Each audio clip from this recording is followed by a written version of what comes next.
ángeles en el aire. Y un siervo de Dios, cuando mejor se encuentra, es ministrando las cosas de Dios. Porque me siento muy bien, gracias por la invitación que me habéis hecho. Y en esta mañana queremos compartir un pensamiento de parte de Dios que nos haga bien. La primera línea, el primer paso para poder entender una iglesia que haya bendición es que entendamos que Cristo está aquí. Amén. Si estamos distraídos con los móviles, estamos distraídos hablando, ¿cómo te ha ido el mercado? ¿Qué comida vas a hacer hoy? No vas a sacar nada. Pero si retienes tus cosas y atiendes ahora a lo que Dios quiere transmitir por medio de sus siervos, los siervos no hay grandes ni pequeños, todos somos siervos. Amén. Hay algunos que presumen y dicen, yo soy siervo. ¿Tú sabes lo que significa ser siervo? Significa que eres el criado de tus hermanos. Amén. Si alguien tiene otra doctrina, está en una falsa doctrina. Porque Jesús así lo enseñó. Amén. Este es el primer punto. El segundo, queremos que estén atentos. Y voy a hablar una palabra muy sencilla, pero muy necesaria.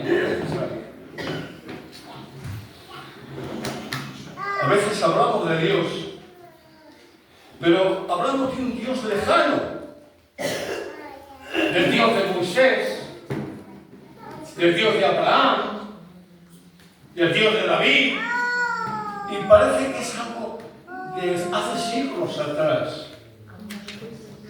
Pero yo quiero traer un pensamiento, una palabra, Amén. de que Dios es el Dios del ayer, es el Dios de hoy y será el Dios del futuro. Amén.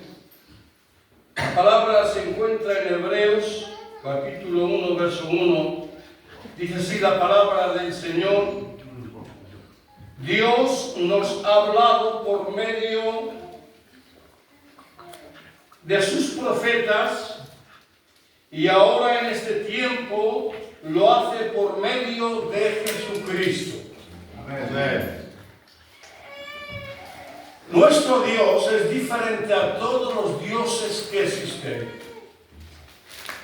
Hay personas que pueden tener un Dios para cada día, el Moloch, el Baal, pero todo esto son fabricaciones de hombres y de demonios.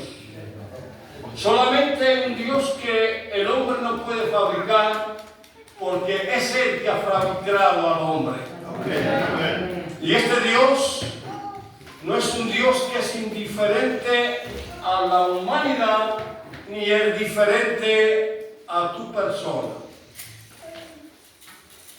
Dios, queremos mostrar en esta mañana que Él sigue vivo y que Él sigue hablando.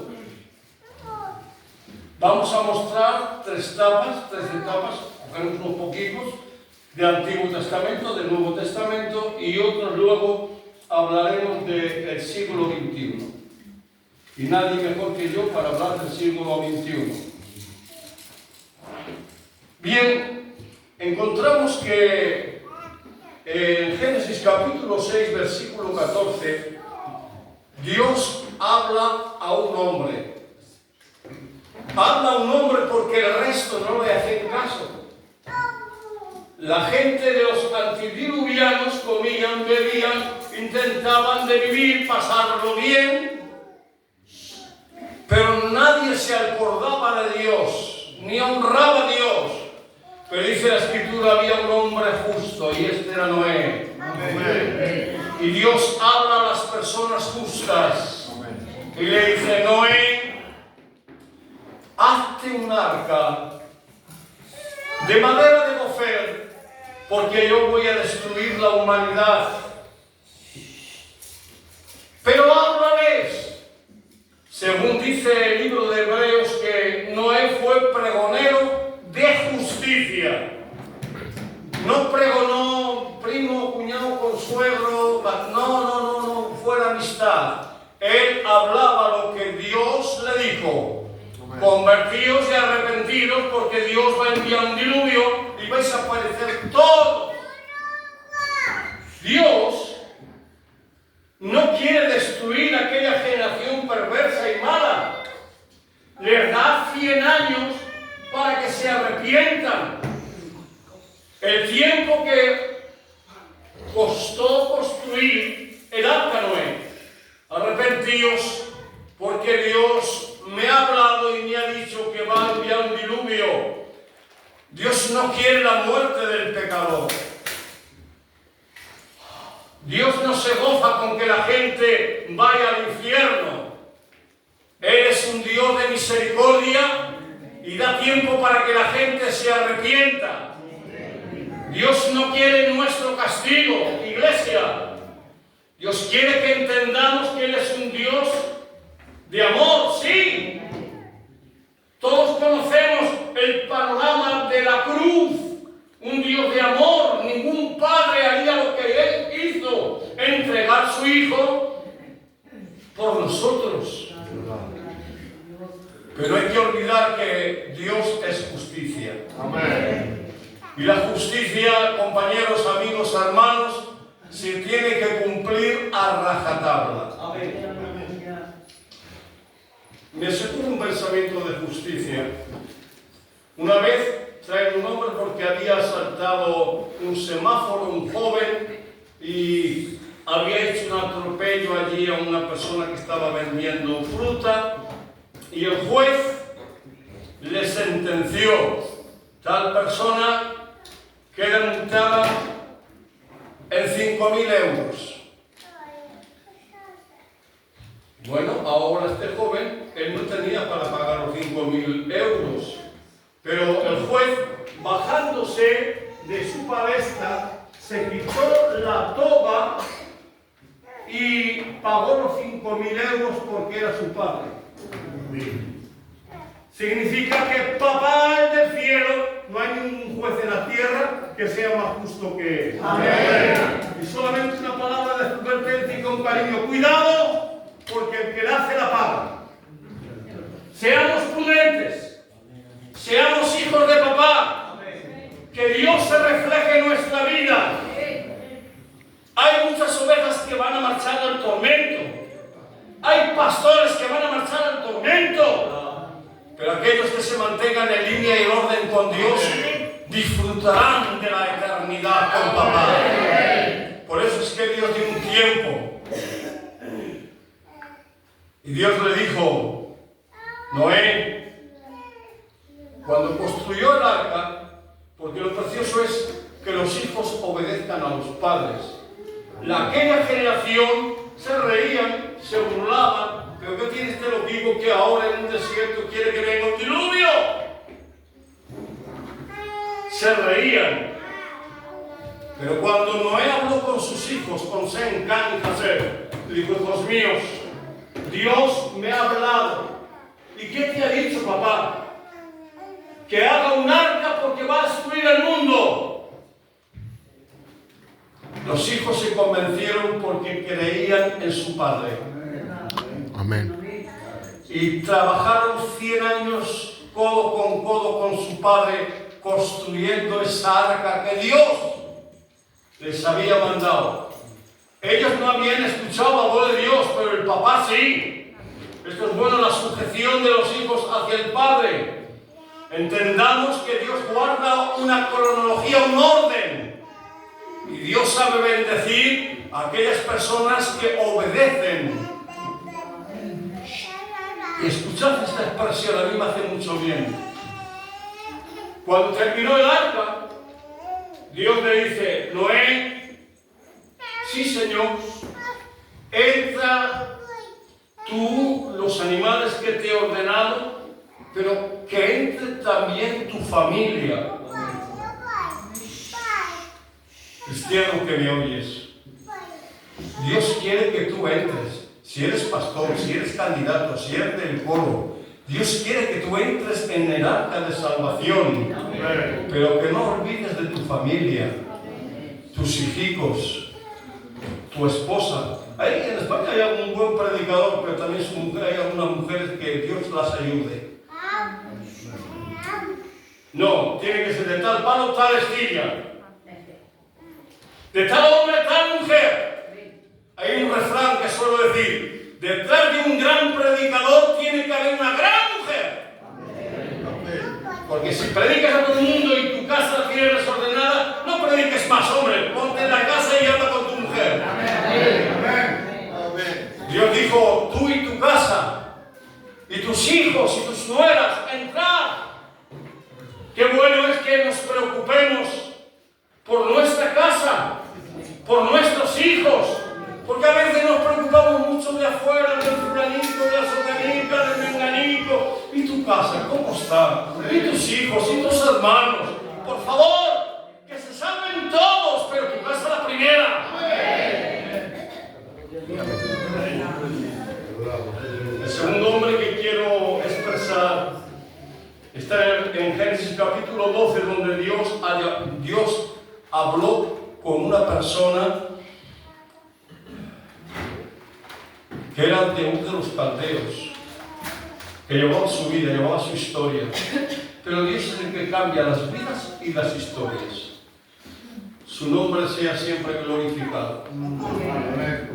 Y Dios habló. Y cuando Dios habla una vida, tiene automáticamente que cambiar. Por el bien que nos conviene, hay que cambiar. Y Dios le dice: Abraham, sal de tu tierra, mi casita, deja tu casa, deja tu familia.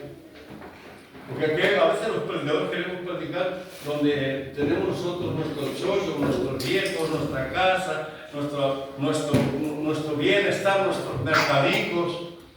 Pero no, Dios no te llama a que prediques solamente en tu casa. A veces Dios hace el llamamiento para enviarte a las Baleares o enviarte a Valencia o enviarte a cualquier otro extremo, porque eres el jefe y tú eres el criado. Amén. Menos mal que este hombre obedeció a Dios. Y los que obedecen a Dios son bendecidos por Dios. Amén. Si es una fábrica y trabajas 8 horas y te dan el jornal, ¿cuánto no más para aquellos que gastan su tiempo, su vida para trabajar para Dios? ¿Verdad? De ciertamente que no lo echéis en un saco vacío. Cualquier persona que haya dejado padre, madre, hogar, casa, negocio, cualquier situación por mi causa, dice el Señor, será recompensado. Amén. Su nombre sea siempre glorificado. Amén. Serás de bendición. Qué bien que cuando cantamos seamos de bendición. Qué bien que cuando predicamos transmitemos a Dios y sirvamos de bendición. Amén. Pues para esto hemos sido llamados. Porque la bendición es Dios quien la da.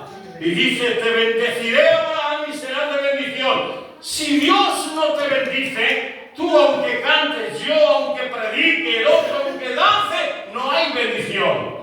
La bendición viene en el secreto, cuando buscas a Dios, cuando Dios derrama de su espíritu sobre tu vida, cuando sientes tu presencia. Entonces coge un púlpito, canta, predica, que ahí está la bendición de Dios. Amén.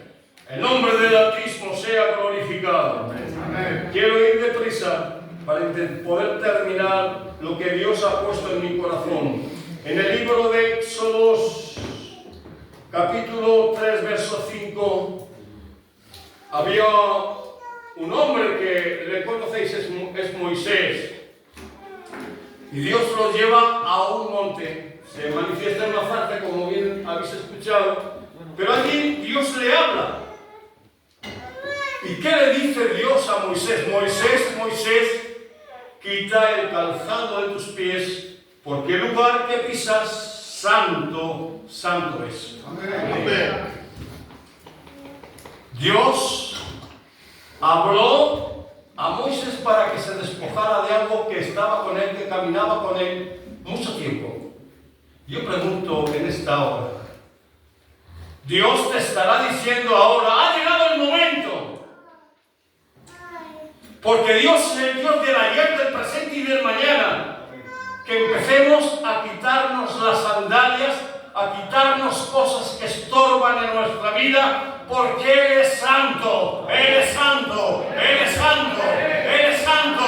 Y no podemos servirle como nosotros queramos. ¿Verdad? Me sentaría ahora para hablar de Aarón y sus hijos, como Dios dice, vosotros seréis mis siervos, pero hay exigencias para ser siervo. Dios es santo, hay que ser santo. Dios es limpio, hay que ser limpio. Amén. Dios quiere que nos quitemos de nosotros cositas que llevamos. Si quieres que Dios te bendiga, empieza a despojar y quitar. ¿Qué pasa? ¿Qué, Alfredo? ¿Qué es lo que tengo que quitarme? ¡No lo sé! Pero el Espíritu Santo en esta mañana te está diciendo, tú sabes lo que tienes que quitar en tu vida para que yo te bendiga. Amén. Abraham tenía Lot, pero Dios dijo, hasta que no tires a Lot, no te bendigo. Y en esta mañana Dios te dice, mientras no tires eso que tú sabes, no te bendigo. ¿Queremos bendición de Dios? Amén. Despojémonos de aquellas cosas que Dios no quiere en nuestra vida. Amén. Él habló y Él sigue hablando.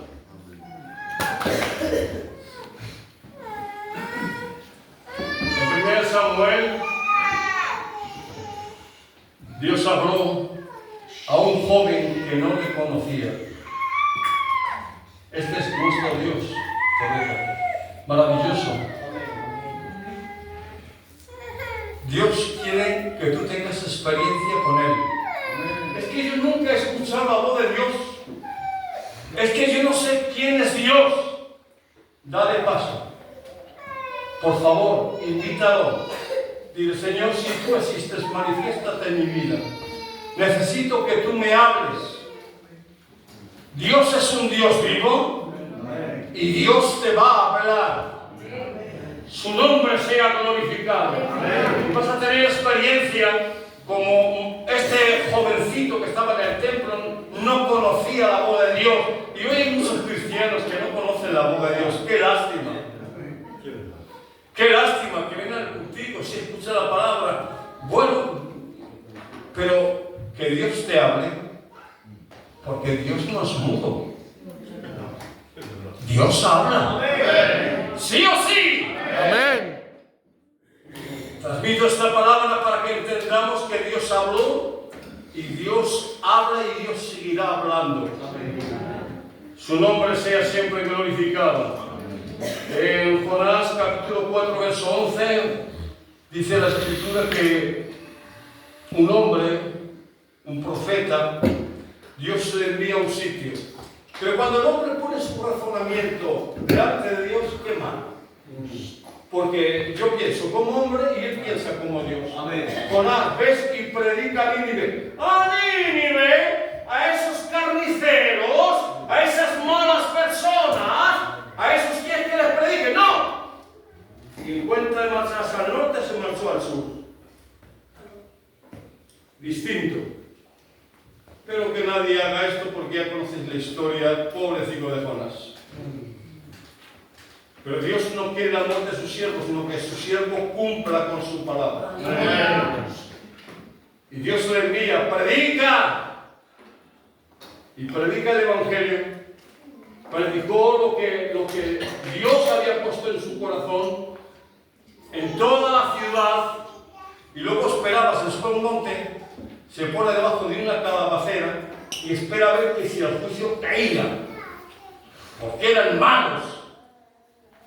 Vamos a ver, que Dios no nos ha puesto a nosotros para juzgar a nadie. Jonás se ponía delante de Dios. ¡Que no merece la pena que se achicharren, que se mueran! ¡Envía juicio! ¡Mátalos, extermínalos! Y cuando Nínive se arrepiente, Dios pone, para hacer comprender un sencillo gusano en la calabacera, y la extermina. Y ahora Jonás se enfada. Se enfada mucho y Dios le dice, Jonás, ¿Estás enfadado? ¡Sí! ¡Y mucho! Y ahora Dios viene hablando y le dice: Jonás, tú sientes lástima y compasión por una calabacera que me plantaste, en un día creció y en otro murió, y yo, Jehová, no va a tener misericordia de estas 120 almas que no saben dónde tienen su mano derecha. Dios es misericordioso. A veces el hombre juzgamos y castigamos. Que Dios nos ayude y nos perdone, porque Dios es un Dios de amor, de misericordia y de paciencia.